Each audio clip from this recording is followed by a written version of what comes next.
Hello दोस्तों।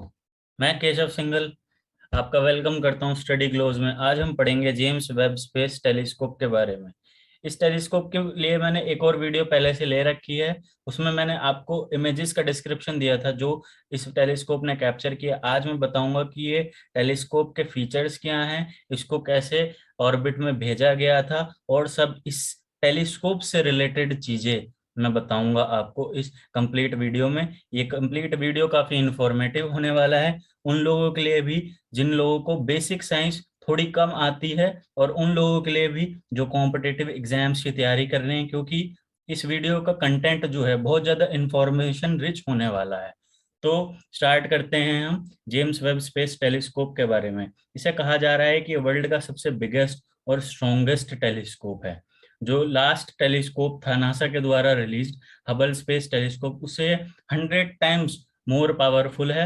इसको NASA ने 25 दिसंबर 2021 को लॉन्च किया था अपने एरियन 5 लॉन्च व्हीकल से, फ्रेंच गुआना, साउथ अमेरिका से। ये जो एरियन 5 लॉन्च व्हीकल है, ये नासा का नहीं है, ये यूरोपियन स्पेस एजेंसी को बिलोंग करता है। ये हमेशा उन सैटेलाइट्स को, उन टेलीस्कोप्स को स्पेस में भेजने के काम आता है जो बहुत ज्यादा हैवी होते हैं। इसको इंडिया भी यूज करती है अपने स्पेस मिशंस के लिए।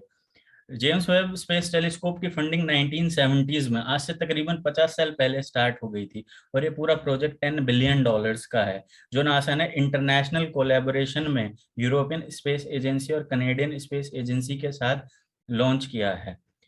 जो आमतौर पर स्पेस टेलीस्कोप्स होते हैं वो अर्थ के अराउंड ऑर्बिट करते हैं, उसके आसपास ऑर्बिट करते हैं, पर इस टेलीस्कोप को अर्थ से 1.5 मिलियन किलोमीटर, तकरीबन 15 लाख किलोमीटर दूर भेजा गया है। उसका रीजन है, इसको लेग्रांज पॉइंट पे भेजा गया है। हम लेग्रांज पॉइंट के बारे में आगे पढ़ेंगे, बट आप अभी तक इतना समझिए कि ये धरती से 15 लाख किलोमीटर दूर है और ऑर्बिट कर रहा है। तो अब आइए हम थोड़ा सा बेसिक फिजिक्स के बारे में जान लेते हैं इस वीडियो को आगे बढ़ाने से पहले, कि लाइट ईयर्स क्या होते हैं। लाइट ईयर्स, एक जो लाइट है, लाइट की जो गति है, स्पीड है, वो 1 सेकंड में 3 × 10⁸ सेकंड होती है। तकरीबन 30 करोड़ मीटर प्रति सेकंड की रफ्तार से लाइट ट्रेवल करती है। 30 करोड़ मीटर, आप समझ पा रहे हैं? तो जब लाइट 1 सेकंड में इतना ट्रेवल करती है, तो पूरे साल में जितना डिस्टेंस ट्रेवल करेगी उसको हम कहेंगे लाइट ईयर। तो distance covered by light in a year is called light year. तो जो यूनिवर्स में डिस्टेंसेस हैं उन वो बहुत ज्यादा बड़े होते हैं, तो उनको उनको मेजरमेंट करने की यूनिट होती है लाइट ईयर। जैसे हम नॉर्मल डिस्टेंसेस को मेजर करते हैं किलोमीटर में, मीटर में, सेंटीमीटर में, बट एस्ट्रोफिजिक्स में, एस्ट्रोनॉमी की फिजिक्स में जो है डिस्टेंसेस को मेजर लाइट ईयर में किया जाता है। अब ये रेड शिफ्ट क्या होता है? जब इतने लार्ज डिस्टेंसेस पर लाइट ट्रैवल करती है, तो ट्रैवल करते करते उसका जो शिफ्ट है, उस रेडिएशन का शिफ्ट, उसकी वेवलेंथ का शिफ्ट रेड रीजन की तरफ हो जाता है स्पेक्ट्रम के। रेड रीजन क्या है? जो आप विबग्योर देखते हैं, जो रेनबो देखते हैं, उसमें 7 कलर होते हैं, तो उसमें जो लाल कलर होता है उसकी वेवलेंथ की तरफ शिफ्ट हो जाता है पूरी लाइट का वेवलेंथ, तो उसको हम कहते हैं रेड शिफ्ट हो गया। ये हमेशा लार्जर डिस्टेंसेस में होता है, ये याद रखिएगा। टाइम ट्रेवल क्या होता है? देखिए, हम टाइम में ट्रेवल हमेशा ही करते रहते हैं, बट एक फ्लो के साथ। जैसे आज है, कल है, परसों है, Monday, Tuesday, Wednesday, time flow करता ही रहता है, बट टाइम फ्लो का एक स्पीड होती है। उस स्पीड से अगर हम डिफरेंट किसी एक रेट से मूव करें टाइम में, move in the time with a rate different from our usual rate of time flow, उसको हम कहते हैं टाइम ट्रेवल। ये टाइम ट्रेवल पास्ट में भी हो सकता है, फ्यूचर में भी हो सकता है। और टेलीस्कोप्स के कंटेक्स्ट में अगर हम टाइम ट्रेवल को समझना चाहें, तो हम वीडियो के एंड में इस चीज को बहुत अच्छे से समझ पाएंगे। टेलीस्कोप्स बहुत प्रकार के होते हैं, जैसे स्पेस टेलीस्कोप, जो अर्थ के सरफेस पर नहीं है, स्पेस में ऑपरेट कर रहे हैं। कुछ अर्थ बेस्ड टेलीस्कोप्स भी होते हैं। जैसे स्पेस टेलीस्कोप का एग्जांपल हम ले लें, नासा का हबल स्पेस टेलीस्कोप। नासा ने जो अभी जिसके बारे में हम डिस्कशन कर रहे हैं, जेम्स वेब स्पेस टेलीस्कोप, जिसे हम शॉर्ट में JWST कहेंगे, वो स्पेस टेलीस्कोप में आते हैं। अर्थ बेस्ड टेलीस्कोप्स क्या होते हैं? जो अर्थ पर रहकर रीडिंग लेते हैं। टेलीस्कोप होते क्या है? टेलीस्कोप होते हैं जो दूर दराज के डिस्टेंसेस पर ऑब्जेक्ट सिचुएटेड हैं, उनको जब हम देखते हैं जिस इंस्ट्रूमेंट से, उसे हम टेलीस्कोप कहते हैं। अर्थ बेस्ड टेलीस्कोप का एग्जांपल अगर हम लेना चाहें, तो इवेंट होराइजन टेलीस्कोप है, उसे हम अर्थ बेस्ड टेलीस्कोप कहते हैं। हैंडी टेलीस्कोप्स क्या होते हैं, आपने अक्सर देखे होंगे, मतलब टेलीस्कोप जो थोड़ा सिलेंड्रिकल फॉर्म में होते हैं। आपने अक्सर मूवीज में, हॉलीवुड मूवीज में देखा होगा, किड्स के पास हैं या फिर एडल्ट लोगों के पास हैं, या फिर आपने पायरेट्स मूवी में भी देखे होंगे टेलीस्कोप, वो जो दूर दराज की चीजें हैं, वो हैंडी टेलीस्कोप्स में आते हैं। लैग्रेंज पॉइंट्स क्या होते हैं, लैग्रेंज पॉइंट देखिए, जैसे हमारा सोलर सिस्टम है, सन के अराउंड सारे प्लैनेट्स घूमते रहते हैं, घूमते रहते हैं, घूमते रहते हैं। तो वो घूमते इसलिए, ये ग्रेविटेशनल फोर्स ऑफ अट्रैक्शन है सन की, तो कुछ फोर्स लग रही है उनपे।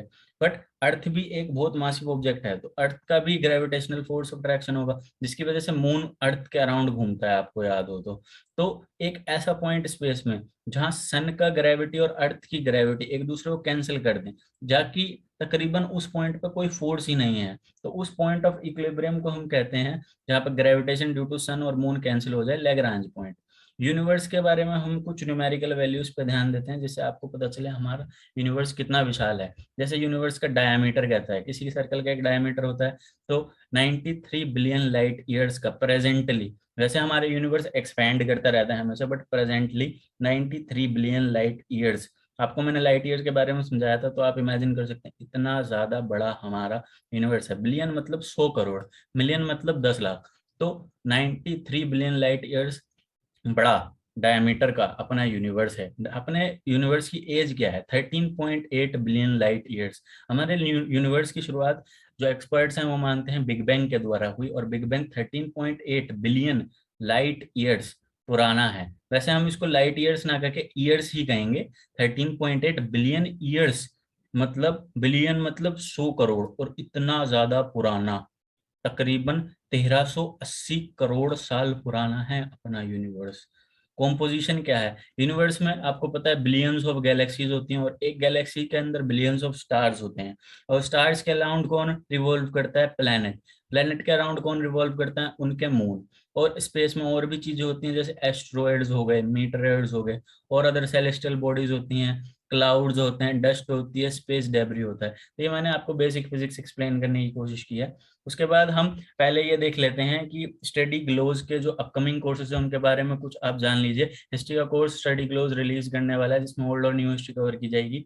Old history Suhail sir cover करेंगे, न्यू हिस्ट्री सिद्धांत सर करेंगे। अभी प्री बुकिंग चल रही है, तो इस पर इतना भारी डिस्काउंट मिल रहा है। जब कोर्स स्टार्ट हो जाएगा तो मे भी ये डिस्काउंट कम हो जाए थोड़ा, तो इसको जल्द से जल्द इनरोल कीजिए। इसकी वैलिडिटी 1 ईयर की है। आप फॉर फर्दर क्वेरीज यहाँ इस नंबर पे कांटेक्ट कीजिए, इस पे आपको पूरी इन्फॉर्मेशन मिल जाएगी। और मैं तो आपको ये सजेस्ट करूंगा, एक बार आप हमारी ऐप को भी जरूर विजिट कीजिए, उसमें आपको ऑनगोइंग कितने अच्छे अच्छे कोर्सेज हैं उनके बारे में भी पता चलेगा। एक कंबाइंड एनसीईआरटी कोर्स है, जिसमें पॉलिटी, ज्योग्राफी, इकोनॉमी, हिस्ट्री ये सब कवर कराई जाती है। इस पे भी सेम सॉर्ट ऑफ डिस्काउंट है। कूपन कोड आप यूज कीजिए एनसीईआरटी, आपको डिस्काउंट मिल जाएगा। अब आते हैं हम स्पेस टेलीस्कोप्स क्या होते हैं। जैसे मैंने आपको अभी पीछे बताया स्पेस टेलीस्कोप्स क्या होते हैं, ऐसे ही स्पेस टेलीस्कोप्स के बारे में हम डिटेल में जानेंगे कि क्या होते हैं। एस्ट्रोनॉमिकल डेटा देते हैं while orbiting the space in the absence of any atmosphere. जैसे अर्थ के अगर कोई बाहर जाएगा तो उसको एटमॉस्फेयर थोड़ी ना मिलेगा, तो स्पेस टेलीस्कोप्स होते हैं जो हमें डेटा, एस्ट्रोनॉमिकल डेटा क्या क्या मतलब है, वो लाइट कैच करते हैं, लाइट कैच करके उसका डेटा हमें देते हैं। एग्जाम्पल क्या है, JWST हबल स्पेस टेलीस्कोप और एस्ट्रोसैट। एस्ट्रोसैट इंडिया इसरो के द्वारा लॉन्च किया गया एक स्पेस टेलीस्कोप है, इसके बारे में हम आगे पढ़ेंगे। और दूसरे भी टेलीस्कोप हैं, जैसे मैंने आपको बताया इवेंट होराइजन टेलीस्कोप है। और टेलीस्कोप्स को टाइम मशीन इन स्पेस भी कहा जाता है। इसकी डिटेल चर्चा भी हम इसी वीडियो में करेंगे, बट आगे करेंगे। मे भी ये वीडियो थोड़ा लंबा होने वाला है, बट आप एंड तक बने रहिए, आपकी सारी प्रॉब्लम्स एक ही वीडियो में दूर हो जाएंगी। आपको इंटरेस्ट आने लगेगा एस्ट्रोनॉमी जैसे सब्जेक्ट्स में भी, क्योंकि हम स्क्रैच से पढ़ा रहे हैं। तो एंड तक जरूर बने रहिएगा। हम बिग बैंग से स्टार्ट करते हैं। What is big bang? 13.8 million years, billion years पहले एक बिग बैंग होता है। कुछ डिस्ट्रक्शन होता है, कुछ विस्फोट होता है, जिससे सारी चीजें बनना स्टार्ट होती हैं। क्वार्क से लेकर गैलेक्सीज तक पूरा यूनिवर्स। क्वार्क एक सबसे छोटी फॉर्म होती है, आपने पढ़ा होगा, मॉलिक्यूल, एटम, फिर इलेक्ट्रॉन। इलेक्ट्रॉन्स क्वार्क से बनते हैं, तो ये सबसे छोटी यूनिट है क्वार्क्स। तो ये इस रीजन को अगर हम छोड़ भी दें, क्योंकि ये मिली सेकेंड में, हम अगर यहाँ पे आए, दिस इज 300 मिलियन ईयर्स हो चुके हैं। आपको मैंने एज बताई थी 13.8 बिलियन ईयर्स, तो ये 300 मिलियन ईयर ही हुए हैं तब जो है ग्रेविटी डार्क एज खत्म होती है। जब यूनिवर्स स्टार्ट होता है 300 मिलियन साल बाद, उसकी डार्क एज मतलब पहली लाइट स्टार्ट होती है, the onset of first light. Gravity, stars और गैलेक्सीज फॉर्म होना स्टार्ट होती हैं, ग्रेविटी आना चालू होती है। फिर 300 मिलियन साल बाद थोड़ा और यूनिवर्स, देखिए यूनिवर्स हमेशा ही एक्सपैंड करता रहता है, एक छोटे से पॉइंट से लेके वो बहुत ज्यादा एक्सपैंड करता है। और मैंने अभी आपको बताया विद टाइम वो 93 बिलियन लाइट ईयर्स जितना डायमीटर में हो गया है। तो अब हम इससे थोड़ा सा और आगे बढ़ें, तो जो 10 बिलियन ईयर्स बीत चुके हैं और ये हमारा प्रेजेंट टाइम है 13.8 billion years away from the big bang जो टुडे है। तो this is what is called big bang. तो इससे रिलेटेड हम आगे थोड़ी सी चीजें पढ़ेंगे। तो आप ये देख सकते हैं कि यहाँ गैलेक्सीज फॉर्म हो रही हैं। तो यहाँ तो अभी ये थोड़ा इलेक्ट्रॉन और मॉलिक्यूल एटम के स्केल पे चल रहा है क्योंकि साल कम बीते हैं, बट जब बिलियंस में साल बीते हैं तो प्रॉपर आपको इमेजेस दिखेंगी। ये सब रियल इमेजेस कैप्चर की गई हैं टेलीस्कोप्स के द्वारा कि इतने साल पहले क्या हुआ था, इतने साल पहले क्या हुआ था। हम आगे बढ़ते हैं। अब हम पढ़ेंगे इलेक्ट्रोमैग्नेटिक स्पेक्ट्रम क्या होता है, what is electromagnetic spectrum. Entire distribution of radiation in the surroundings. जो हमारी सराउंडिंग में आप अक्सर सुनते होंगे रेडिएशन है, रेडिएशन है। तो उन पूरी सराउंडिंग्स में जितनी भी रेडिएशन है उनको अगर हम एक चार्ट में बनाना चाहें, उनकी कोरस्पॉन्डिंग फ्रीक्वेंसी और वेवलेंथ लिखे, तो उसे हम कहते हैं इलेक्ट्रोमैग्नेटिक स्पेक्ट्रम। और जो ये हैं रेडिएशन, इनको कैटेगराइज किया गया है वेवलेंथ के बेसिस पे। 7 टाइप की रेडिएशन होती हैं।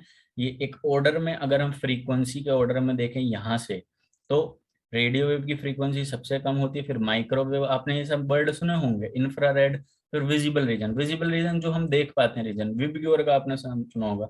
आप जो भी ऑब्जेक्ट अपने सराउंडिंग पर देख पा रहे हैं अपनी आईज के द्वारा, वो इसी बस एक इलेक्ट्रोमैग्नेटिक स्पेक्ट्रम के इतने से रीजन को देख पा रहे हैं। और फिर आप ये सब कुछ विजिबल नहीं है, कुछ भी नहीं, बस इतना छोटा सा रीजन है जो आप देख पाते हैं। पर हमारे सराउंडिंग में और बहुत सारी रेडिएशंस होती हैं जो हम इंस्ट्रूमेंट्स के द्वारा डिटेक्ट कर पाते हैं, बट आइज के द्वारा तो बस हम इतना सा रीजन देख पाते हैं। यूवी रेज का आपने नाम सुना होगा, हमारा एटमॉस्फेयर ब्लॉक करता है। एक्सरे आपने हमेशा मेडिकल टर्म्स में नाम सुना होगा, गामा रेज सुना होगा। तो ये सब इलेक्ट्रोमैग्नेटिक रेडिएशंस को कंस्टिट्यूट करती हैं। तो अब हम बात करते हैं जेम्स वेब स्पेस टेलीस्कोप के बारे में। जो जेम्स वेब स्पेस टेलीस्कोप है वो इलेक्ट्रोमैग्नेटिक रीजन का जो है इंफ्रारेड रेज को कैप्चर करता है। इंफ्रारेड रेज को कैप्चर करके वो हमें बताता है कि हमारा यूनिवर्स, हमारी गैलेक्सीज कुछ वर्ड्स पहले, मतलब बिलियंस ऑफ लाइट ईयर्स पहले कैसी दिखती होंगी। तो ये सब इंफ्रारेड रीजन को कैप्चर करता है। अब आप सोचेंगे इंफ्रारेड रीजन को ही क्यों कैप्चर करता है, साइंटिस्ट ने ऐसा उसे क्यों बनाया। उसका ये रीजन है क्योंकि जो इंफ्रारेड लाइट है वो हीट, कोई भी बॉडी अगर गर्म होगी, every hot object releases heat wave. कोई भी अगर बॉडी गर्म है तो वो इंफ्रारेड रे छोड़ेगी। तो कोई भी स्टार है वो ऑब्वियसली गर्म होगा, सन भी एक स्टार है, वो कितना गर्म है। तो दूर दराज की कितनी कोई भी बॉडी हो वो हीट वेव जरूर छोड़ेगी। इसलिए साइंटिस्ट ने सोचा कि हम इंफ्रारेड रेज को कैप्चर कराते हैं और इंफ्रारेड सेंसर लगाते हैं उस टेलीस्कोप में। ठीक है, तो अब हम क्या कह रहे हैं कि एनालिसिस करते हैं फिर उस रेडिएशन का, जो हमें बहुत ज्यादा इंफॉर्मेशन प्रोवाइड करती है कि एवोल्यूशन ऑफ स्टार्स के बारे में, गैलेक्सीज के बारे में। तो जो JWST है वो फार इंफ्रारेड रीजन, फार इंफ्रारेड रीजन का मतलब है पूरा ही पूरा इंफ्रारेड रीजन। कोई कोई टेलीस्कोप होता है स्पेस टेलीस्कोप जो नियर इंफ्रारेड रीजन, मतलब विजिबल से थोड़ा सा आगे तक वो कैप्चर कर पाता है, जैसे हबल है। बट फार इंफ्रारेड पूरा ही, क्योंकि इंफ्रारेड रीजन बहुत बड़ा है टेली स्पेक्ट्रम में, तो उसको कैप्चर कर रहा है JWST। और इंफ्रारेड की एक और खूबी है, एक और खूबी यह है कि जब हमारी गैलेक्सी में बहुत ज्यादा क्लाउड्स हैं, गैसेस हैं, डस्ट है, तो हमें क्लियर इमेज नहीं मिल पाएगी किसी भी एक सेलेस्टियल ऑब्जेक्ट की। अगर आप देखें किसी एक स्टार को देख लें, किसी भी एक नेब्यूला को देख लें, किसी भी एक मेटेरोइड को देख लें, बट वो क्लाउड डिस्टोर्शन नहीं ला पाएगा क्योंकि ये पेनिट्रेट करता है through space dust, giving more clear picture of bodies. तो इसलिए इंफ्रारेड रीजन को चुना गया। तो हम आगे बढ़ते हैं और कहते हैं कि जो स्पेस एजेंसीज हैं are sending telescopes to analyze other part of spectrum. देखिए मतलब और भी टेलीस्कोप्स हैं जो विजिबल रीजन को कैप्चर करते हैं, कोई कोई टेलीस्कोप है जो यूवी रीजन को कैप्चर करता है। तो आप ये मत मानिए कि जो इंफ्रारेड को कर रहा है वो ही सबसे बेहतर है, क्योंकि सबके काम अलग अलग हो सकते हैं। जैसे ये जो है JWST, ये मतलब गैलेक्सीज को फाइंड आउट करने के लिए और बहुत ज्यादा पुरानी पुरानी बिलियंस ऑफ लाइट ईयर्स पुरानी गैलेक्सीज को मतलब फाइंड आउट करने के लिए है। बट कुछ कुछ टेलीस्कोप्स बनाए जाते हैं जो ब्लैक होल्स को फाइंड आउट करने के लिए, सोलर अदर सोलर सिस्टम मतलब पास की चीजों को फाइंड आउट करने के लिए, तो उनमें हमें यूवी कैप्चर करनी पड़ती है, विजिबल कैप्चर करनी पड़ती है। तो there are different telescopes meant for different purposes. तो अब हम आएंगे कि देखिए मैंने आपको बताया कि हीट को कैप्चर करता है, बट अगर हम इसे स्पेस में छोड़ देंगे तो सन तो सबसे ज्यादा गर्म है और सबसे ज्यादा पास है उस टेलीस्कोप के, तो वो उसको जरूर मतलब इंटरफेयर करेगा, क्योंकि कोई हीट वेव आ रही है जो कि बहुत ज्यादा किलोमीटर्स अवे, कोई मान ले billion of light year away Galaxy से आपको एक हीट वेव आ रही है, और सन क्या है, सन तो बहुत पास है उससे, तो सन की जो वेव्स हैं वो उसको इंटरफेयर कर सकती हैं। तो उसके लिए कूलर इन्वायरमेंट रखा गया है जिससे कि हीट वेव सन के उसे इंटरफेयर ना कर पाए, इसलिए उसे हमने -2 to 3 डिग्री सेल्सियस स्पेस में रखा। अर्थ पे भी नहीं रखा क्योंकि अर्थ पे सबसे ज्यादा मिनिमम टेम्परेचर -89 रीच होता है। मून का टेम्परेचर हम देखें तो -170 से लेकर +120 तक होता है, क्योंकि यहाँ एटमोस्फेयर नहीं है। तो हमें ये वाला इसलिए उसको 15 लाख किलोमीटर दूर अर्थ से रखा गया, जिससे कि इतना ज्यादा हम कम टेम्परेचर अचीव कर पाए। अब आप कहेंगे कि जब वो टेलीस्कोप मूव करेगा तो उस पर सन की तो पड़ ही सकती है ना रेज, और उसका टेम्परेचर डिस्टोर्ट कर ही सकती है इससे। तो इसके लिए उसमें शील्डिंग एजेंट लगाया गया है जो उसको जो भी सन की रेज है उसको रिफ्लेक्ट कर जाए और टेलीस्कोप को दिक्कत ना दे। तो टेलीस्कोप की जो बिल्ट है वो मैक्सिमम लाइट कैप्चर करे, रिफ्लेक्ट करे फोकस करने के लिए, और शील्ड करे उसको, ऐसे उसको बनाया गया है। तो अगर हम आगे आते हैं, हम थोड़ा सा हबल टेलीस्कोप के बारे में जान लेते हैं जो नासा ने 1990s में लॉन्च किया था। वो 12 मेट्रिक टन का था, मतलब कुछ 12,000 किलो का था, और वो नियर इंफ्रारेड जैसा मैंने बताया विजिबल और यूवी रीजन को कैप्चर किया करता था। और उसका अगर हम वेवलेंथ की रेंज माने तो 0.1 माइक्रोमीटर से 1 माइक्रोमीटर थी। ये सब मैं फैक्ट्स इसलिए बता रहा हूँ कि बहुत सारे लोग कॉम्पिटेटिव एग्जाम्स की तैयारी करते हैं तो उनको ये चीजें याद रखनी पड़ती हैं। तो ये काफी अच्छी चीज़ है, अगर आप इसे डीप में स्टडी करके एनालाइज करें तो आपको समझ आएगा कि ये 0.1 माइक्रोमीटर से 1 माइक्रोमीटर तक की वेवलेंथ कैप्चर कर रहा है। जो JWST है उसकी रेंज बहुत बड़ी है, जैसे इसकी तो बहुत छोटी रेंज है, बट ये भी अपने पर्पस को पूरा कर चुका है। तो इसने फोटोग्राफ ली थी एक गैलेक्सी की, बिग बैंग से 1 बिलियन ईयर ओल्ड था वो, मतलब कुछ हमसे 12.8 million light year away object की इसने फोटोग्राफ कैप्चर की थी, और जो एक बहुत बड़ी बात है। जो हबल से स्पेस टेलीस्कोप है इसकी भी फंडिंग बहुत ज्यादा थी, जैसे JWST की फंडिंग कुछ $10 बिलियन है। $10 बिलियन अगर मैं कन्वर्ट करके आपको बताऊं तो तकरीबन 80,000 करोड़ रुपए होता है। तो इतनी JWST की फंडिंग है। ऐसे ही मतलब हबल स्पेस की भी तकरीबन इतनी थी, इससे ज्यादा ही थी फंडिंग। तो हम अब थोड़ा प्राउड मोमेंट है हमारे लिए, अब मैं जो वीडियो का पार्ट बताऊंगा इसमें आप प्राउड सीख कर सकते हैं, क्योंकि मैं एस्ट्रोसैट के बारे में बताऊंगा जो इसरो ने लॉन्च किया था 2015 में अपने PSLV लॉन्च व्हीकल से। ये जो है एस्ट्रोसैट, ये एक मल्टी वेवलेंथ स्पेस ऑब्जर्वेटरी है, मतलब इसमें बहुत ज्यादा टाइप की वेवलेंथ कैप्चर हो जाती हैं, और इसमें एक टेलीस्कोप नहीं तकरीबन 4-5 तरह के टेलीस्कोप फिट कर रखे हैं। ये नियर यूवी रीजन और हार्ड एक्सरे रीजन को कैप्चर करता है, जैसे मैंने अभी आपको विजिबल और इंफ्रारेड के बारे में भी बताया। तो इसने भी काफी ज्यादा गैलेक्सीज को डिस्कवर किया है, जिसमें से एक गैलेक्सी का नाम है UDFS 01 जो कि 9.3 बिलियन ईयर ओल्ड थी। आप समझ पा रहे हैं? तो this is a proud moment, और सबसे ज्यादा प्राउड मोमेंट की बात अब इस पॉइंट में देखिए, 180 करोड़ ओनली। नासा बना रहा है 80,000 करोड़ का टेलीस्कोप, हमने बनाया 180 करोड़ का, और अगर हम इसकी ऑपरेशनल कॉस्ट भी इसमें जोड़ दें तो कुछ 240-235 करोड़ बनती है।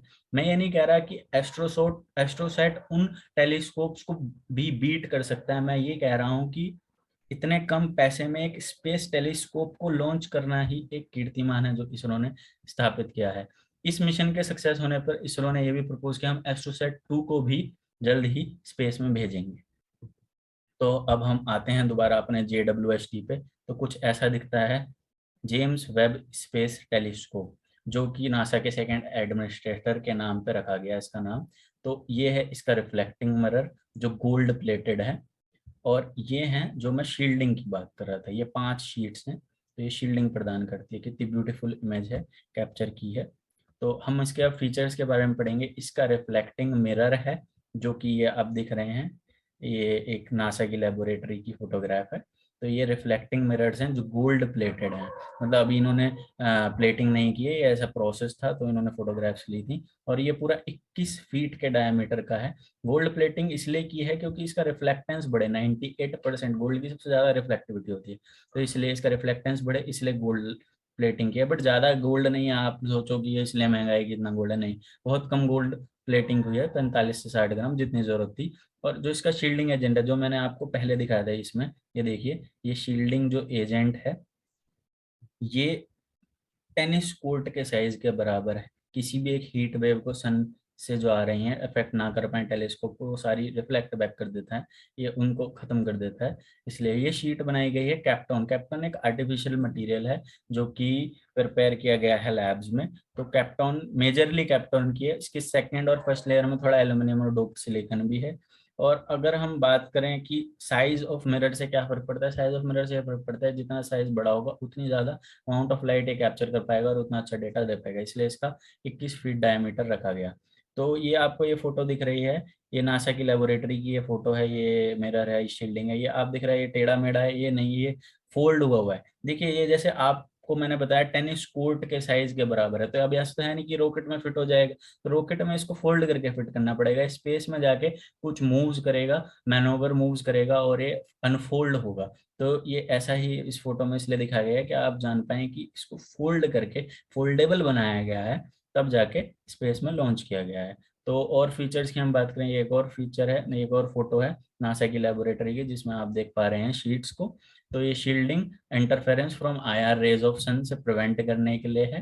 तो अदर आईआर रेज, और ऐसा भी है जैसे मैंने आपको बोला ना, हर एक ऑब्जेक्ट हीट रेज प्रोड्यूस करता है, तो ऑब्वियसली टेलीस्कोप भी कुछ कुछ हीट रेज प्रोड्यूस करेगा, तो उससे बचने के लिए भी इसको स्पेस में लॉन्च किया गया, जिससे कि स्पेस में इतना कम टेम्परेचर हो जाए कि खुद से कुछ हीट वेव्स लॉन्च ना कर पाए। अब हम आते हैं लेग्रांज पॉइंट के बारे में, जैसे मैंने आपको पहले भी बताया था लेग्रांज पॉइंट क्या होता है। L2 लेग्रांज पॉइंट पे इसको स्थित किया गया है, जो 1.5 मिलियन किलोमीटर दूर है। मैं आपको एक पिक्चर भी दूंगा लेग्रांज पॉइंट की, जिससे आप समझ पाए कि कैसे वहां ग्रेविटी कैंसिल हो जाती है और कैसे लैग्रांज पॉइंट L2 पे इसलिए रखा गया क्योंकि वहां पे सन की हीट बहुत कम पहुंचती है, क्योंकि अर्थ बीच में आ जाती है। मैं आपको जब पिक्चर दिखाऊंगा तो आपको क्लियर हो जाएगा कि कैसा है। अब मैं आपको ये बताता हूँ कि इसकी रेंज आप कैप्चर की गया है 0.6 माइक्रोमीटर टू 28.3 माइक्रोमीटर। जैसे मैंने आपको पहली एक रेंज दिखाई थी हबल स्पेस की 0.1 to 1, तो इसकी रेंज आप देख पा रहे हो कितनी बड़ा है। तो ये लार्ज लार्ज रेड शिफ्ट्स को भी मेजर कर पाता है।